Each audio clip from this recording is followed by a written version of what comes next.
그래서 대입의 어떤 주요한 형태들, 그리고 뭐 좀 꼭 알아야 될 용어들 뭐 이런 게 있다면 좀 설명해 주시죠. 대입에는 두 가지가 있는데 잘 아시겠지만 수시와 정시가 있습니다. 수시는 아이들이 이제 3년 동안, 정확히 얘기하면 2년 반이죠. 2년 반 동안 했던 여러 가지 내신과 학생부를 통해서 8월 달에 상담을 하고 9월 달에 원서 접수를 하고 난 다음에 이제 수능 최저까지 맞춰서 학생들을 선발하는 걸 수시라고 이야기하고요. 수시에는 네 가지가 있습니다. 네 가지인데 첫 번째는 교과 전형, 종합 전형, 논술 전형, 실기 실적 전형 이 네 가지가 있고요.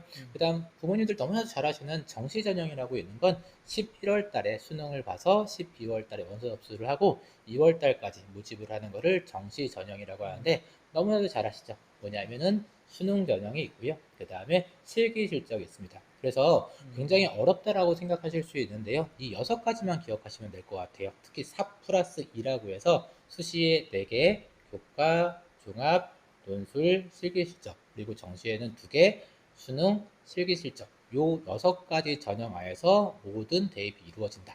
이렇게 생각하시면 좋을 것 같습니다.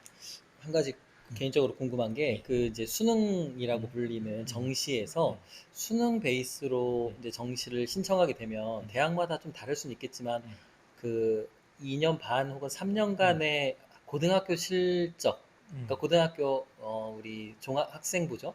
그 성적은 별로 반영이 안 되나요?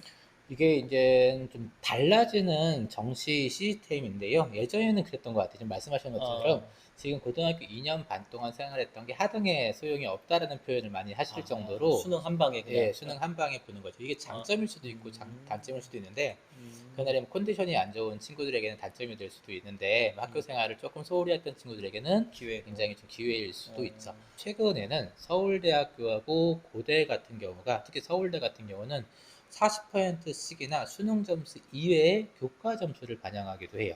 어, 그러니까 지금 말씀하셨던 거랑 조금 달라지는 다르네. 거죠. 특수한 몇몇 학교들이. 네. 어, 근데 이제 특수한 몇몇 학교들이 지금은 서울대학교하고 고대인데 두 가지를 고민해 보실 필요가 있을 것 같아요. 음, 첫 번째는 서울대학교 고대, 음, 근데 연대도 그런 움직임이 좀 있어서 네. 연대 같은 경우까지 이루어진다면 음, 서울대, 연대, 고대가 그렇게 움직인다고 했을 때 다른 학교들도 아마 그런 정성평가라고 이야기하거든요. 음, 즉 수능뿐만 아니라 그 외에 교과 플러스 세트까지 보겠다라는 거를 정성평가라고 이야기하는데 이 부분들을 좀 반영한다라고 한다면 다른 대학교들도 같이 움직이지 않을까라는 부분들이 이제 첫 번째고요.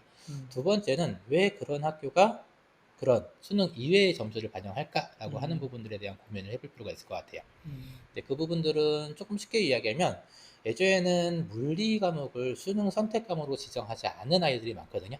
어려우니까. 그쵸. 네, 어렵고 내신 받기도 힘들고 내신뿐만 아니라 표준 점수나 등급 받기가 그렇죠. 힘드니까 애들이 피해가는 적으니까. 경우가 네, 있죠. 적어서 자, 그렇지. 그래서 모집단이 막 응, 적으니까. 응, 그런데 딱 과에 들어가서 물리학과나 기계공학과에 들어가서 교수님들이 막 그러니까 수업을 하다 아, 보면은 아이들이 못 따라오는 거예요. 근데 못 따라오는 것까지는 괜찮은데 막상 수업을 하다 보니까 아이들이 동력학, 유체역학 들어가는 순간 어, 아이들이 멘탈이 나가고 어, 교수님들 표현에 의하면 그 수업을 하고 난 다음 주에는 애들이 안 보인다고 하더라고요. 어, 중도 탈락률이 좀 높아지다 보니까 음, 고교학점제 취지도 있고 여러 가지의 어떤 흐름상 아이들이 필요한 과목들, 그러니까 대학교마다 필요한 과목들을 꼭 선정했으면 좋겠다라고 하는 거고 그것들을 확인하는 방법 중에 하나가 바로 교과 점수와 고등학교 때 어떤 과목을 들었는지에 대한 부분들을 평가하겠다라고 해서 서울대 같은 경우는 핵심 권장 이수 과목이라고 하는 부분들을 둬서 이런 음. 평가들을 진행하고 있고 이게 정시에도 분명히 영향을 미칩니다.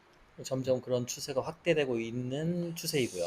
예, 그런 추세인데 좀 음, 정확히 말씀드리기에는 조금 애매모호한 게 아마 음, 8월 달에 이번 교육부에서 수능 개편안에 대한 부분들 확실하게 이야기를 한다고 하더라고요. 음, 그래서 그 개편안을 보시면 조금 더 자세할 수도 있겠지만 지금의 흐름까지는 그렇다라고 음. 얘기를 드릴 수 있을 것 같아요.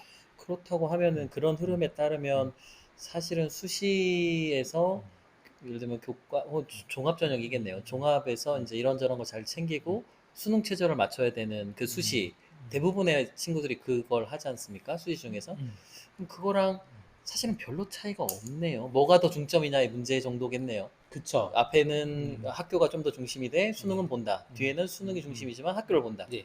별 차이 없네요. 예, 그러니까 되게 어려워하시는 부분들이 무엇을 이따가도 뭐 전략적으로 이야기 드릴 때 무엇인가 주전형과 부전형을 정해야 된다 이런 표현을 제가 얘기할 거예요.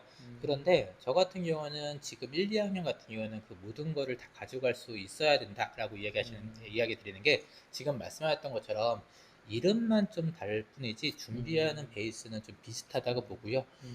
논술 전형 같은 경우도 뭐 대학교에서 내는 문제에 의해서 바뀌는 부분들이긴 하지만 아이들에게 오지선다해서 답을 찾는 과정이 아니라 사고의 확장을 보는 거기 때문에 저는 종합 전형이나 세특 준비하는 게 저는 논술 전형에도 좀 도움이 되지 않을까라는 생각이 들고 어차피 논술 전형도 학교 교육과정 내에서 출제되는 거다 보니까 그런 개념의 확장과 이따가 제일 중요하게 얘기해드릴 호기심의 확장이 어떻게 보면은 종합 전형과 논술 그다음 정시까지 준비할 수 있는 공통 분모가 아닐까라는 생각을 해봅니다. 수시의 4개와 정시의 2개에 대한 부분들을 좀 구별을 좀 해볼 필요가 있을 것 같아요. 그래서 일단은 정시의 수능 전형 같은 경우는 뭐 지금 먼저 얘기가 나오긴 했지만 수능을 위주로 보는 전형이고 11월 달에 시험을 보는 전형입니다. 이거는 한국교육과정평가원에서 내는 문제라고 이야기하시면 다 알고 계실 것 같고요. 요즘에 뭐 킬러 문항 이야기가 나오고 있는데 이 부분들은 9월 모의고사를 봐야지 확실하게 알 수 있을 것 같다라는 부분이고 대부분의 어머님들이나 아버님들이 제일 기억을 많이 하시는 게 그러면은 정시 비율이 몇 %냐 이 부분에 대해서 고민을 많이 하시더라고요. 모집 그래서 인원 네, 전체 중에. 네. 예. 그래서 일단은 뭐 주요 대학교가 40% 이상이다라고 이야기를 많이 들어서 그러면 정시로 준비해야 되는 건 아니냐 이렇게 이야기를 하시는데 그건 학생의 개인적인 능력이나 성격, 성향에 따라 좀 달라질 수 있다. 그리고 이 부분들은 일단 주전형 이야기할 때 다시 말씀드리도록 하고요.